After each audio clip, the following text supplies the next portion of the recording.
ये कहानी है एक छोटे से गांव में रहने वाले रमेश की, जिसने अपने जीवन में एक ऐसा मोड़ लिया जो उसे ताउम्र पछतावे में छोड़ गया। रमेश बचपन से ही मेहनती और होशियार था। उसकी आंखों में बड़े सपने थे और उसे उन सपनों को पूरा करने का जुनून था। उसके माता पिता किसान थे और रमेश ने हमेशा अपने परिवार की मदद की। जब वह स्कूल जाता तो वह किताबों में डूब जाता। स्कूल के बाद वह खेतों में काम करने चला जाता, जहां वह अपने पिता के साथ पसीना बहाता। उसके दोस्त उसकी तारीफ करते नहीं थकते और गांव के लोग उसे एक उज्जवल भविष्य का सपना दिखाते थे। गांव के लोग अक्सर कहते, रमेश एक दिन बड़ा आदमी बनेगा, इसे पढ़ने लिखने का शौक है और इसमें कुछ अलग कर दिखाने की लगन है। रमेश को भी इस बात पर विश्वास था कि उसकी मेहनत और लगन उसे बहुत दूर तक ले जाएगी। एक दिन रमेश के स्कूल के प्रधानाचार्य ने उसके पिता को बुलाया और कहा, आपका बेटा पढ़ाई में बहुत होशियार है। अगर आप उसे शहर भेजेंगे तो वह और भी बड़ा आदमी बनेगा। उसकी काबिलियत उसे एक नई ऊंचाई पर ले जाएगी। ये सुनकर रमेश की आंखें चमक उठीं। उसे भी महसूस हो रहा था कि शहर में जाकर पढ़ाई करने से उसके सपने सच हो सकते हैं। वहां वह दुनिया की नई चीजें सीख सकता था, नए अवसर तलाश सकता था। लेकिन उसके पिता का सोचना अलग था। रमेश के पिता बहुत सरल व्यक्ति थे।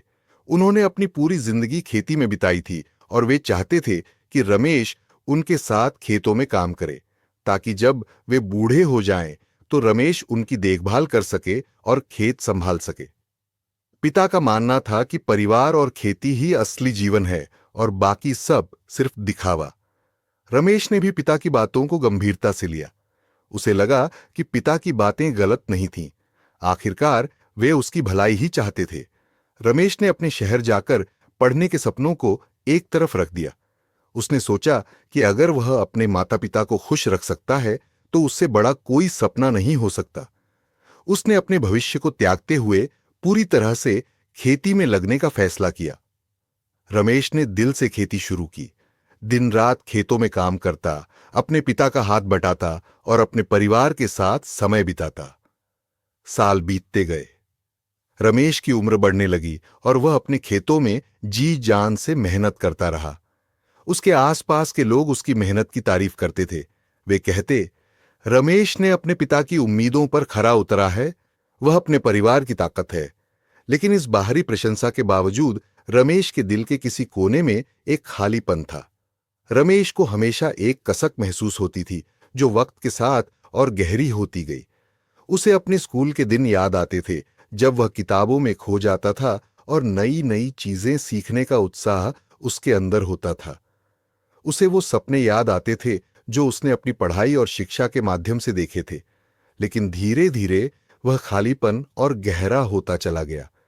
रमेश अपने काम में तो लगा रहा, पर अंदर ही अंदर वह हमेशा सोचता, क्या यह सही निर्णय था? क्या मुझे शहर जाकर पढ़ाई करनी चाहिए थी? क्या मैंने अपनी जिंदगी का वह हिस्सा खो दिया जिसे पाने के लिए मैं हमेशा सपने देखता था? यह सवाल उसके मन में बार बार उठते रहे, पर उसने कभी भी किसी से इस बारे में बात नहीं की। एक दिन रमेश को अपने स्कूल के प्रधानाचार्य का संदेश मिला। वे अब बहुत बूढ़े हो चुके थे और अंतिम बार रमेश से मिलना चाहते थे। जैसे ही रमेश को यह संदेश मिला, उसने तुरंत प्रधानाचार्य से मिलने का निर्णय लिया। वह उनसे मिलने उनके घर गया। जब प्रधानाचार्य ने रमेश को देखा तो उनके चेहरे पर एक हल्की सी मुस्कान आई।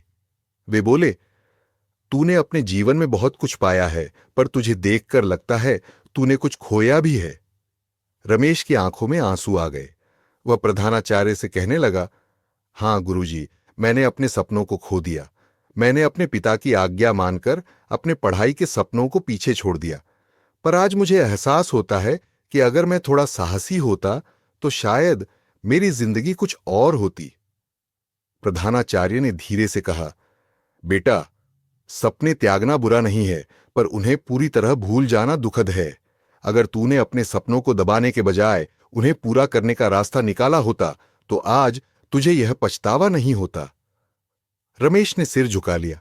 अब वह समझ चुका था कि अपने सपनों को दबाने की बजाय उन्हें पूरा करने का रास्ता खोजना चाहिए था।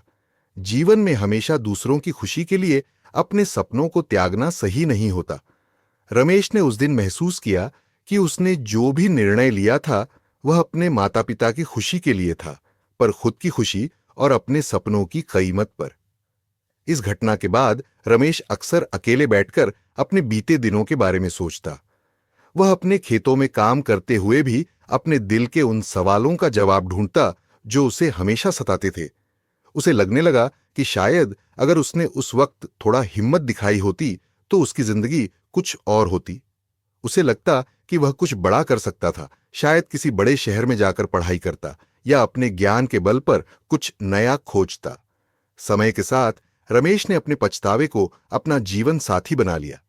वह यह मान चुका था कि अब समय वापस नहीं आ सकता, लेकिन इस पछतावे ने उसे एक गहरा सबक सिखाया। उसने समझा